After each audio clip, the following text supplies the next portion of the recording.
X-Men 97, Season 2, Episode 8, Dead Man's Hand. Before we get into that, though, there's another cartoon program that you've watched the whole season. I have not. Cape Crusader Season 2.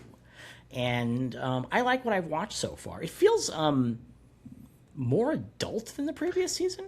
I'm pretty sure it's way more violent. Yeah. Yeah. Like, I don't want to give away anything you haven't seen yet, but there's some stuff that goes on where I was like, wow. It's kind of interesting. And I liked the episodes. I think I watched the first 3 episodes, and I liked them quite a bit, the ones that I watched. And I like their take on Mad Hatter quite a bit. Yes. Yeah. I really like it. And what do you think about Calendar Man? Like, is this like, I'm kind of curious. So in the show, Calendar Man is like an attorney, an accountant for the mob. And they call him Calendar Man because he remembers everything. It's sort of like really weak. But like, he's not Calendar Man from the comics. No. How do you feel? None of them fit into their characters from the comics. Like on a 1-to-1 basis, right? Like, but I like what they do with all of them. I like how they handle Riddler throughout the season. I think is real interesting, real fun. They really play with the characters and build them more into the timeline of the show, like the era of the show, that I think is very interesting.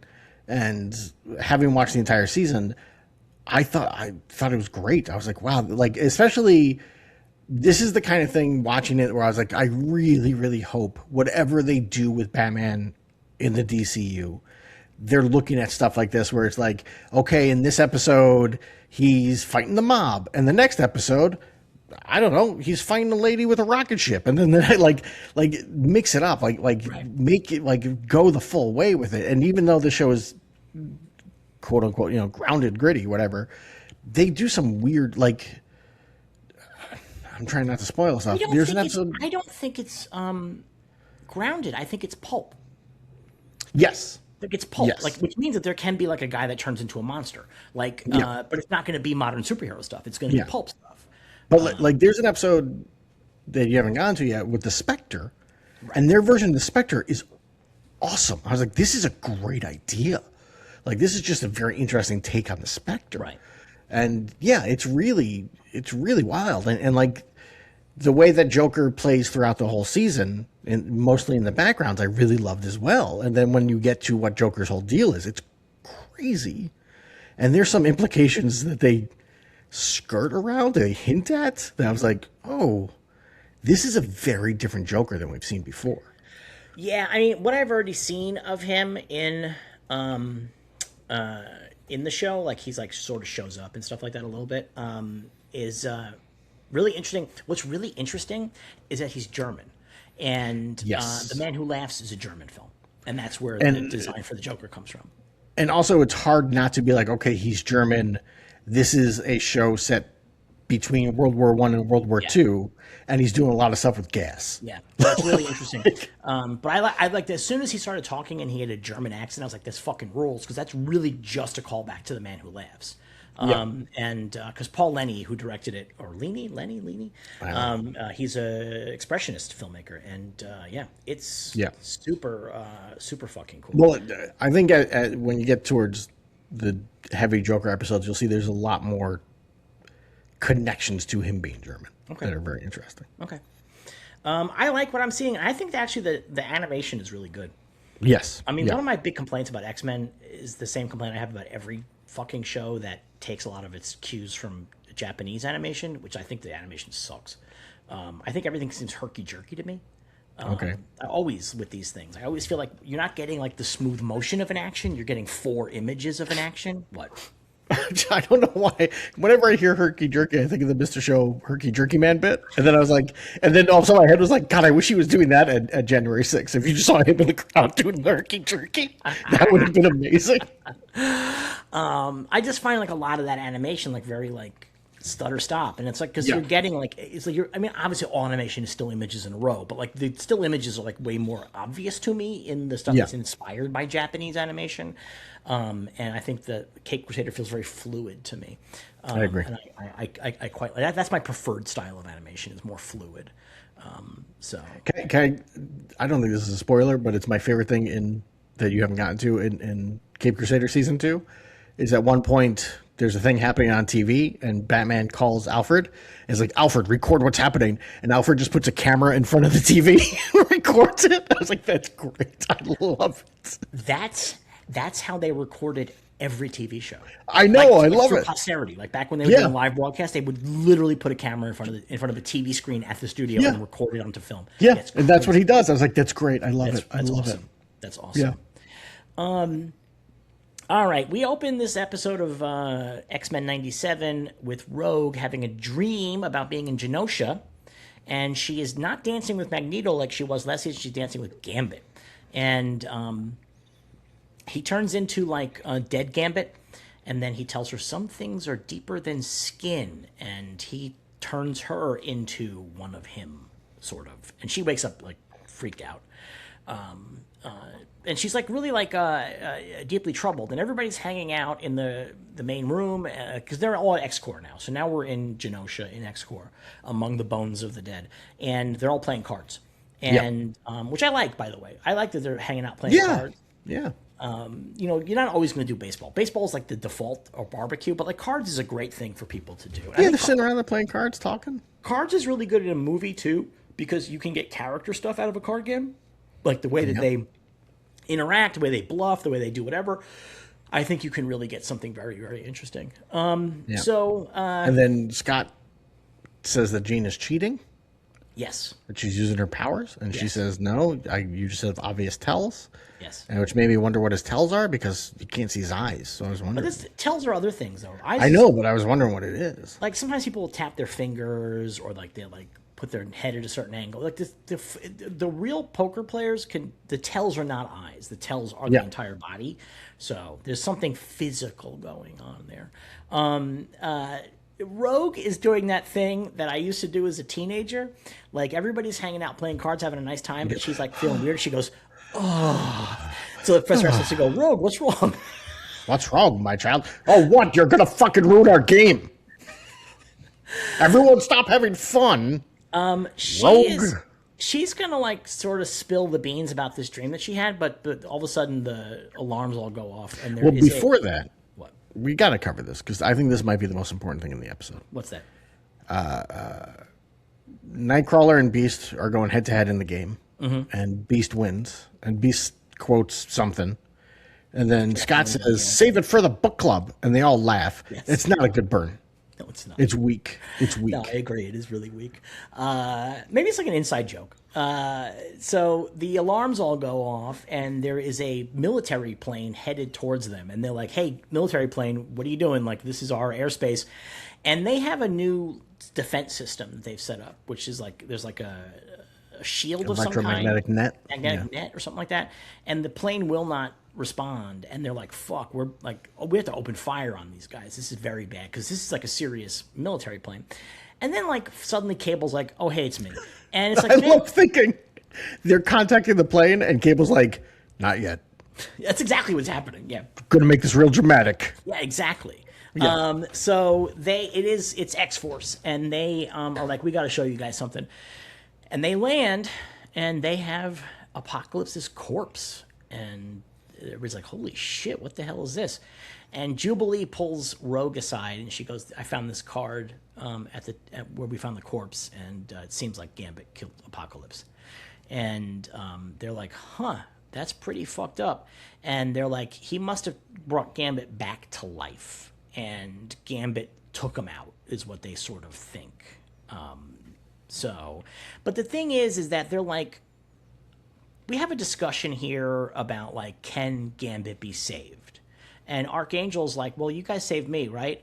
And so there's like a discussion about whether or not they can do something about it. It's very, very interesting. There's also a whole bit here where Scott and Jean are like, "Cable, we figured out that we're your parents." They don't know how to deal with it. It's actually kind of funny, I think. There's like a part like where like Scott and Jean hold his hands, and they're like, "Well, whatever happened in the past is the past. Let's face the present together as a family." And I feel like Cable would have shot them in the face. Like that feels like 100% like what he was responsible for. I was waiting for Cable to be like, "Yo, I'm older than you now, right? Like this is fucking weird. This is Pootie Tank stuff going on. This is weird." Well, they're like, "Why didn't you tell us before?" And I wish that Cable had said, "Well, when I was introduced, they didn't know I was your kid." That was a retcon added later. But he says, "No, if I told you, we would have been torn apart as we have been throughout time." So he's like, it's like a little bit of an emo thing in there, But I did like that Scott is he has no understanding of how to deal with Cable at all. It's like very, very funny. There's a bit later on that had me dying with Scott and Cable. Well, we'll get to it. It's later in the episode. Cable's like, "Listen, we came here for your help because we got to find this guy. He killed Apocalypse." Cable's like, "That's supposed to be my fucking destiny, and this guy did it. So like, where does that leave me? This is kind of a big deal." So he's like, we want to team up with you guys. And Xavier's like, "We'll team up, but here's the deal. You cannot kill Gambit." And Cable's like, "Oh, I wanted to kill Gambit." And Xavier's like, "No, you will not kill Gambit. Come on. Yeah, come on. We're the X-Men. He'll come back. You gotta promise me." And Rogue is like kind of freaking out because she's like, "Shit, like Gambit's back from the dead, and these guys want to kill him. What's gonna happen?" And Nightcrawler's like, "Hey, listen, at least he's alive, right?" And Nightcrawler has a particularly great showing in this episode. No. So they go to Cerebra, and which is the upgraded Cerebro. Cerebro changed genders. And so Xavier's going to go find Gambit using Cerebra. And he zooms into New Orleans, and he like sees what looks like Gambit walking through a crowd. In every cartoon and TV show and movie, it's always Mardi Gras. It's always Mardi Gras. It's always Mardi Gras. So it is Mardi Gras here. And it would have been funny if he came out and he's at Disney World where they have Mardi Gras every night. Well, so he's like looking at the guy, and all of a sudden dead Gambit comes behind him, and he's like, "Oh, no fair, looking at another player's cards. That's cheating." And he does something to Xavier that makes purple smoke come out of his head and out of Cerebra, and Xavier like knocks it off his head. And Cyclops like, "Professor X, are you all right?" And it's like there's like purple smoke coming out of the helmet and shit. He's like, "Are you all right?" Like, come on, guy, that looks crazy right now. Yeah, Scott, I'm fine. Don't worry about it. He's like, "Shit, he fucking knew I was there. Like, that's crazy." So this is actually a bigger deal.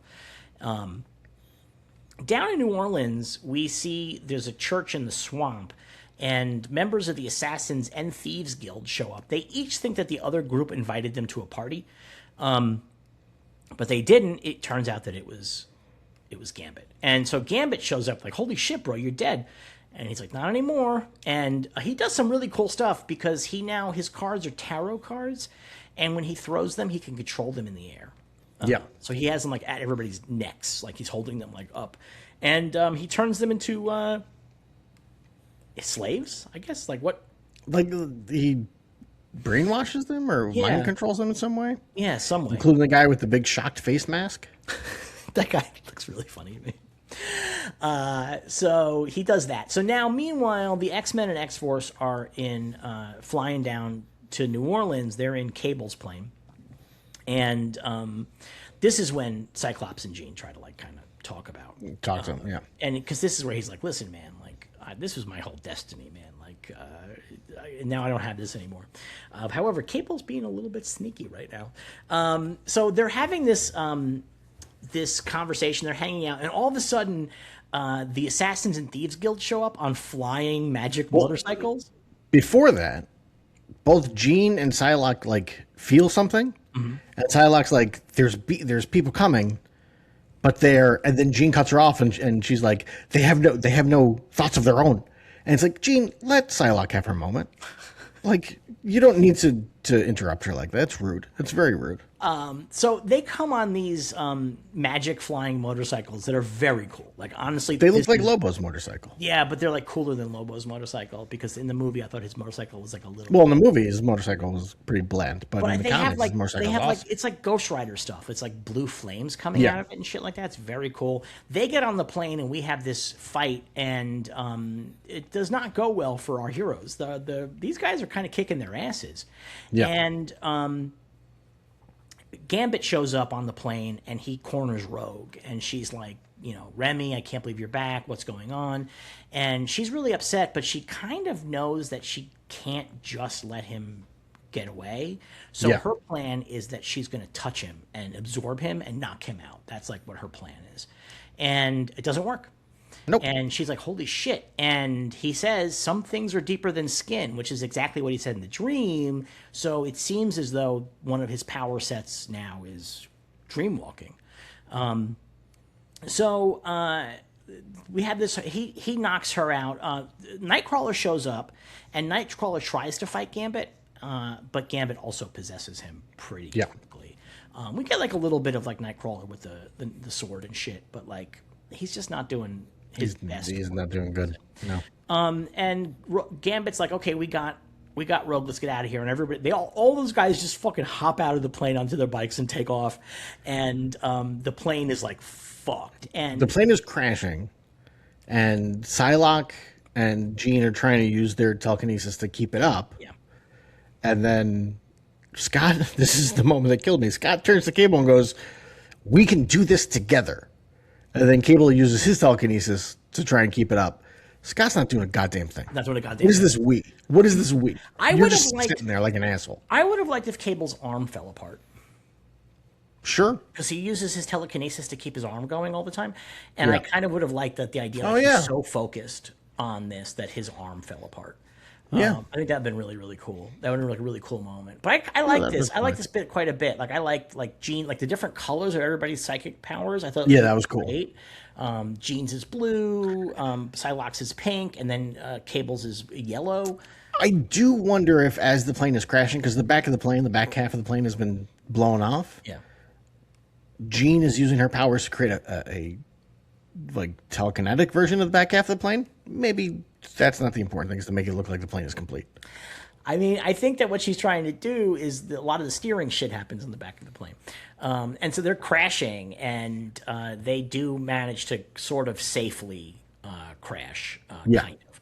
And so all the bad guys take off with Nightcrawler, and the rest of the X-Men see this on the news. And the news is like, so X-Force's plane crashed. We don't know if this was an accident or a terrorist attack. And we have our other X-Men characters. Which, by the way, if it was a terrorist attack, they crashed in a field. Like, it's not a great terrorist attack. That happened on 9/11, buddy. Yeah, but that was not their plan. I mean, I know, but maybe somebody crashed this plane before they could crash it into guess. the French Quarter. Sure. But this part, like where the rest of the X-Men are watching TV, this kind of highlighted one of my problems with this season, which is that they have not figured out fully how to give everybody the screen time they need. Yeah. And so, like, Wolverine just shows up. Like, it's like we haven't seen him in like 3 episodes. We haven't seen him since the whole Brood stuff. Exactly. And so we haven't seen him forever. And I feel like Storm has done nothing this season. No. Like, I nothing thought at all. about that with Sunspot. Yeah. When he's got like a line in this episode. I was like, man, he was so important in the first season. I wonder if the actor's like, I say 3 words this whole season. But I don't It's mind weird. that because he's not on the X-Men. He's an X-Force. You're right. No, So, like, but he was so important last season. And now and I think last season they did a better job of giving everybody time and space. Where in this season they did not. yeah, they just did not. And so on the one hand, I appreciate that we had like a bunch of one-shots kind of. Like I like that. Like we got to do different kinds of stories. But like I just think everything's too rushed and Yeah. it's really hurting the character stuff now. Because like the idea that like these guys are just hanging out on the couch. I was like, what's going on? And so Wolverine's like, we're going to go. I didn't get this adamantium back just so I could sit on the fucking couch watching TV. And Storm's like, fine, we'll leave the kids in the care of Colossus, who won't even appear in this episode. And we're going to go take the X-Jet. And so Rogue... Does Bishop doesn't go with them, right? And neither does Polaris. They're not in this at all, right? No. Yeah. That's the thing, is we have a lot of characters just don't show up. I mean, like, I don't know, like, for, like, the penultimate episode that's leading into the season finale, I kind of would have liked to have everybody assembled by the end of the episode. Yeah. Also, not for nothing, but if you're going to introduce the Grant Morrison era costumes, why is Wolverine not in his? Yeah, I like his costume in the Grant Morrison era. Yeah, it's awesome. I think it would have been nice to put him in that. Yeah. Yeah. I don't disagree. Rogue wakes up, she's in a bed, and she is not brainwashed like everybody else that gets touched by Gambit, but but Nightcrawler is, and he shows up and he's like, "Hey, do you want to come to dinner?" And so Did it sound to you like they were going to eat her? I mean, it was a little bit weird. Because he's like, we're having dinner, and you're the special guest. I was like, are they going to cook her? I don't understand. And so Gambit is down there at the dinner table. There's like a real vampire vibe here. Yeah. Like real Interview the Vampire kind of a thing happening here. And he's like, hey, Rogue, guess what? Like, I'm never going to die. And you can live forever with me, too. We can always be together. This is it. Like, this is the fucking best thing ever. And she's like, oh, this seems really fucking weird, man. Like, she's like kind of not really so sure exactly what to do here. And Gambit's like, no, we're gonna get married. Let's just get married. And so they go to the swamp to do their wedding ceremony. But what Gambit needs something. He needs an item from the External, who we had met in the original series, and who we also had seen earlier this season. So we end up with a flashback to the information that this character we had seen in the first couple of episodes in the Ancient Egypt storyline was Apocalypse's girlfriend. But she... What? Because they like flash back to it, and it's just most of it's just Gambit like giving the basics, like, oh, she used him to get hit power and then dumped him. And the way they showed is he gives her power and then she disappears, and Apocalypse goes, oh, I was dying. Like he's just like, oh, again. Like, yeah. So the gem that she gave her some of his power in a gem. The thing is that she was playing a long game, it turns out. Like, she never was in love with him. She was just trying to get revenge on him because he had attacked when Rama Tut was ruling the city, and she was living there then. And so she gets that power, and that also makes her immortal. Yep. And so the idea is that he's going to take the gem from External and give it to Rogue, and then Rogue is going to be able to live forever. Yeah. And that's going to be... And also he thinks, like, you know what... External deserves to die because she betrayed Apocalypse, which is going to be important later. So they're at the swamp to do the ceremony, and they do a thing where they cut Gambit's hand and they drop blood into the water of the swamp, and External shows up. Just once, I'd love somebody to do that with their hand and then just be like, ow, ow. Ow, it hurts. It really hurts. This is going to suck for weeks now. I'm going to have this cut on my hand. Yeah, it's pretty wild. So she comes out. I like this a lot. I was kind of curious, like, how the fact that he's like a corrupted undead guy might impact his blood. It doesn't really, but I was thinking about it. You know what I mean? I was like, like he's like a zombie thing right now. And he's not even Gambit right now. She comes out of the water and she does like a "Who dares disturb my slumber?" Like, come on, that's classic comic book writing. I love that shit. Nothing makes me happier than a "Who dares disturb my slumber?" And Gambit's it's me, the immortal being who I guess lives in the swamps of Louisiana for some reason. I actually love that. That like after she left, she like fucking took off as far away as she could get, which was the New World. Like before anybody lived here, like she was just hanging out down here. And I absolutely love that. Like that's like kind of fun to me. But Gambit's like, hey, it's me. And guess what? Tough titty. And he pulls the gem out of her chest and she dies. She disintegrates. Well, he stabs her through the chest. He stabs her and then he takes she dies. Yeah. And so External is gone. And Gambit has the gem and he's going to fucking put it in Rogue. And at that moment, the heroes all show up. I do think we need to discuss, because he kills her, and then Rogue goes, Remy, what are you doing? And then he shows her the gem, and she's like, all right. Like, that's a big gem. Like, she is extremely chill, because they're about to get married.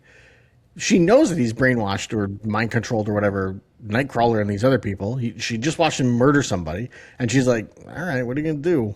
Like, I'm going to marry this guy. Maybe not the best thinking on her end.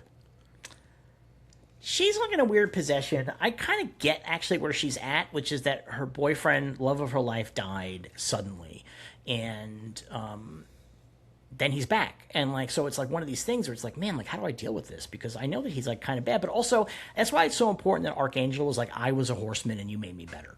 Because in her mind she has to be thinking, well, I can fix him. Like this is fixable. Like this is not great right now, but we can make this better, because they have the experience of doing that, right? So I think that explains a lot of her weirdness. I do think it's funny that she's like this upset about him killing some random immortal. That's like kind of. I mean, I feel like in comic books, like it's kind of okay to kill the immortals. Sure. Right? Like I feel like nobody bats an eye when you kill a cosmic being. I guess not. No. Right? I can't think of a scenario like. I mean, they did all turn Beyonder into a baby and kill him. So. Yeah, they turn Beyonder into a baby, kill him. Like Korvac, like they keep killing cosmic beings. Like they just do not seem to have a big issue with it. Kid Quantum. Yeah, I mean, like so, like they care about like living people, like regular people. They care about like you don't want to kill them. But yeah, I just didn't buy the whole idea that this person, this being was fucking 5,000 years old. Like that's enough. Yeah. Whatever. I guess. Yeah. Anyway, the heroes show up. So here's my question: so we have X-Men that are at the mansion, and we have X-Men that are in Genosha. Are they like two totally different teams now? Is that why Wolverine's not in that costume? I guess so, because Storm doesn't have one either. Yeah, I don't know if Like, they made that really clear to us. There was a thing in like the last episode where they're like, oh, there's some who stayed at the school and the government's cool with that as long as they don't get involved with stuff. But like, it's not, again, this whole season, they're just like skipping over stuff and just moving, boom, boom, boom. Yeah. And not really filling in the blanks so much. You know? I mean, I will say that at the very least, this show is not spinning its wheels. I will tell you that much. No. No. It is not spinning its wheels. No. So we have a big fight scene, and everybody's fighting, and Xavier's like in the ship still. He's in the plane, and he. Let's not skip over the Nightcrawler POV sequence. Oh, that where it just very keeps cool, cutting actually. to like different people's faces, and you see like pop, pop, and then he's over to somebody else. Pop, pop. So he beats everybody's ass, and I kind of love this. This is one of my favorite tropes in like superhero stuff, which is the whole reason why our heroes do not win instantly every single time is because they're good. And as soon as you make them bad, they kick They ass. just crush. Yeah. And I like that a lot. Like, I really, really do like that. Because that's always the question. Like, why didn't they just take care of that guy? So because they're good. They're not trying to hurt people. And Nightcrawler is trying to hurt people here. So, like, yeah, I like this a lot. Because you always forget, like, how potentially powerful he is. Although back in the day, he couldn't. He could only do 3. Yeah, he couldn't teleports at bamf the that time. much, but now in the comics even now, I think he can bamf as much as he wants. So Xavier's in the plane while this fight's happening. He gets into Gambit and knocks him out, and they go mind to mind, and we're like in the psychic plane here. And we see Gambit. There's like some really fun stuff here. Like there's like giant size stuff happening. I really had a nice time with this. This is why I like it. Yeah. Xavier gets taken out by like Gambit, and then he comes out of like the mind swamp as a giant. And he goes, as Jean once used the power of the Encron crystal to bind the power of the Phoenix, I now bind you with, and then Gambit hits him as he's talking, so he goes, I now bind you with, which is great. I just really like giant-sized Charles Xavier a lot. It was very funny. It's very funny when he comes out. So they're fighting, and all of a sudden, fucking Gambit turns out that it's Apocalypse. It's not Gambit. Gambit is trapped inside of Apocalypse, and we see Gambit's ghost coming out of Apocalypse saying, Professor, help me. I'm trapped in here. And so it's a pretty big deal now because I guess they didn't realize that Apocalypse could do body jumping. No, I don't think that. Like we knew that from earlier episodes that they discussed. Like I don't remember what Apocalypse happened in the original series. Like I don't remember if he did any body jumping in the. I don't know in the original series, but I know earlier in this season that was his whole thing. Was like I want to jump into Cable's body. Yes. Like, yeah. So they set that up at least. Yeah. so what's happening now is that so Rogue has so like Apocalypse is trying to kill everybody basically in the second plane. He's going to take Xavier and he's going to take Gambit, and Rogue on the outside has got the gem he got that into her, and she enters the psychic plane as well, and she shows up and kind of like goes for it. Like she's very powerful here in the psychic plane. And she's able to rescue Xavier and Gambit and take out Apocalypse. Now, meanwhile, it turns out that all of this was a sham by X-Force. Because the thing is, Cable was always going to kill Gambit. And he lied to everybody, and he said that he wasn't. But as soon as Gambit's on the ground, he's like, I'm taking the kill shot. And so now we have a whole thing with... Cable's going to shoot Gambit, and like there's like a back and forth about that, and Jubilee and Sunspot are like kind of horrified by this, but Archangel's like, we got to fucking kill this guy, man. And but then they wake up, so so it's like shit, and we end up with this thing because they gotta get out of there, like, because it's like, fuck, we don't want to keep fighting. And but first, in the mind thing, it seems like Rogue pulls Gambit out of Apocalypse. Yeah. And then Apocalypse like screams, and it seems like he goes into both Rogue and Gambit. He might. Right? I couldn't tell what was happening. He might. It's very possible. We may find out. Because what happens is they get him back to Genosha, and they put him in bed, and he put him in bed in his jacket. Classic action figure stuff. Yeah. I love it. And I always think of on the old G.I. Joe cartoon, there's an episode where like Duke gets captured and he's like locked up in a cage, but he still has grenades on him and stuff. And I'm like, dude, what are you doing? Just so funny. Yeah. It's so funny. You could blow up in the wall. What are you doing? So Beast like takes his vital. So X-Force takes off. Does Jubilee join the X-Men and X-Corps here, or no? She goes back. Yeah, because she starts fighting against X-Force. X-Force, I guess. Yeah, and like, so Cable X-Force is like outnumbered, and then the X-Men and X-Corps want to get out of there. And so Beast is like checking up on Gambit, and he's like, oh, he's in bad fucking shape. And the thing is that his brain activity is nuts right now. And Xavier's like, well, the reason why is because Apocalypse is trapped in there. Like Gambit had been trapped inside Apocalypse, but now it's kind of backwards.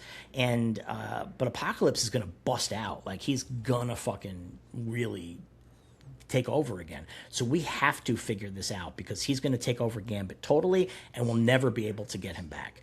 And Rogue's like, I will not lose Gambit again. Yep. And then we have a epilogue here, which is that X Factor shows up, and they get together with X-Force, and they're like, how do we know this is not a trap? And Havoc is like, hey boss, and Val comes out, and Val Cooper, and she's wearing her Morrison period outfit here. Doesn't look that good in the cartoon. No. And so she's like got this tarot card, and she goes, well, there's somebody that we both want. And that is the end of the episode. Who do you think she's talking about? It's got to be Apocalypse, right? Yeah, I imagine. I would think. I don't know. Who knows? But why are they like so cagey about it? Like, I don't. That's the part I don't get. I don't know. I have no idea. What'd you think of this one? I did not like it. Yeah, I did not like this episode. Why? I didn't. It just, again, it's part of the issue we've had this whole season. I think is everything just feels very rushed, and like I don't disagree with what you said about Rogue with Gambit, but I feel like, because it all happens in like 4 minutes, it feels too quick. Yeah, I would agree. You know, and like they needed to spend more time on these things, and like, you know, like think about in the first season, the amount of time they put into Rogue and Magneto was like at least 2 episodes they were hanging out together. Mm-hmm. Yeah. And in this, it's too quickly. Like, she should have been hanging out with dead Gambit for like an episode or 2. Yeah. And then this happens, you know, like everything just feels very quick, very like, we just got to get through it. We got to get through it. and I don't know why they did that this season. Why they did these one-off episodes and are also trying to do this overarching story that is just not. I don't think it's connecting well. I mean, the one-off episodes, I think they all tie in eventually. Like this whole, the Brood episode is Wolverine getting his medal back because he lost it at the end of the first season. So they wanted to do that. And you kind of can't just have like, hey, by the way, I got my medal back. You kind of got to do a whole. No, you got to do something there. But like, I don't know. It just, a lot of this season has felt like the movie. Like we said, they're not spinning wheels. But I also think that maybe they're doing things too quickly. They're jumping through stuff too fast without doing character stuff. I would agree. It's just a little too quick, and I also think they've hit a point, which is a very X-Men point to hit, which is they have too many characters on their hands. Yeah. And they can't service them anymore. And that's not a problem when it's like Havoc or whatever, but like when it's the main cast, like when Rogue has had nothing to do all season, or Storm, like that's a problem, I think. Because we're at the end of the season now, and like these characters have just not had anything to do. Well, especially like early in the season, they had the whole conversation with with Storm and Forge, where Forge was like, "How is this going to work between us?" And then she's just like, "I guess we just won't discuss it for the rest of the season." Yeah, she's like, "Well, here's a secret: we just won't be in the show anymore. Like essentially, there we just won't be around." Yeah, I mean that is the solution. Yeah, I agree, man. Like I would like to have liked this one more. Like everything here I like. Do you know what I mean? Yeah, there's nothing in it where I'm like, oh, this is a bad idea. No, and it's all stuff from the comics. I mean, they're just taking stuff from the comics, and they're kind of like doing a good job in taking the stuff from the comics and then like fixing a lot of it, or accepting that it's dumb, but presenting it in a fun way, so it doesn't matter that it's dumb. Because I think one of the big problems with the comics is that in this period, a lot of this stuff is pre-Morrison, just pre-Morrison. A lot of that stuff was taken too seriously. It was stupid as shit. Like External sucks, man. Like it's a shitty fucking character, and that's why that character doesn't show up half the time, because it's garbage. But I don't know. It's like it is a bummer because there's good stuff here, and they're having like a lot of fun. And again, they're moving really fast. They just need 2 more episodes this season. It's just the season's too short. I mean, I don't usually have that opinion. I mean, there's one more. There's one more episode this season. But that's it. I'm saying there's one more. That's it. We need 2 more. We need like one. We need actually 3 total from now. Like we need to go to 10 episodes or 11 episodes or something like that. Because I just think they're just trying to jam too much in. And I hope they maybe learned a lesson for season 3. Like, because they have season 3 and season 4 are guaranteed, so they're doing them. So I'm hoping that they look at this and go, okay, this was very jam packed, and we can maybe breathe a little bit more in the next couple. And I mean, like they were trying to burn off all the Bo DiMaggio stuff. I don't know. I honestly don't know what was going on. I don't know. It's just like last week's episode was all the Colossus stuff, and then this week they're like, don't worry about it. He's hanging out. He's in the bathroom. Yeah, he's it's just like it's weird. Yeah, I mean it's funny. Like it's just none of it's bad. Like I'm not like watching the show going, oh, this sucks. I'm watching the show going, I wish you'd fucking give this a moment. Like let this actually play out correctly. Because when it does let things play out, it's really good. I thought last episode with the Colossus stuff, like giving that time to Nightcrawler to have like to do the trial and stuff, I thought really worked. It was very good. Yeah. But this is just there's too much going on in this episode. So too many characters, too much. Like I don't feel like the X-Force stuff or not X Factor stuff has been really built out well. I do not think so at all, and I don't understand. Like we needed like an episode where characters are arguing about tactics to better understand why the fuck X-Force is putting children in jail. Like because it's one thing for Polaris to be like, fuck, that sucks, but like everybody else is just going, I guess it's okay. Hey, like it makes them all seem shitty. You know what I mean? Yeah. So but we got one more left, man. Right? One more. Yeah. And then we're going to begin changing tact and going to Lanterns not soon after. The Sunday after is when Lanterns is. Very exciting. That means we're going to be changing our recording dates again. Right? Sure. I guess. Probably. Back to Wednesdays. Or earlier, I would suggest. But yeah, we'll figure it out. Obviously, these shows will change the date they come out depending on when the shows are debuting on the main TV channels. So that's going to be it for this week. I'm hoping that it all comes together satisfyingly next week because I do like X-Men 97 a lot. So Yeah. I mean, wanna- I think we both agree that none of this is bad. It just feels yeah, poorly paced out. yeah, agreed. Yeah. All right, we'll see you guys again next week. Until then, may be happy, may be healthy, may be safe, may be well, and we will see you somewhere across the Omniverse.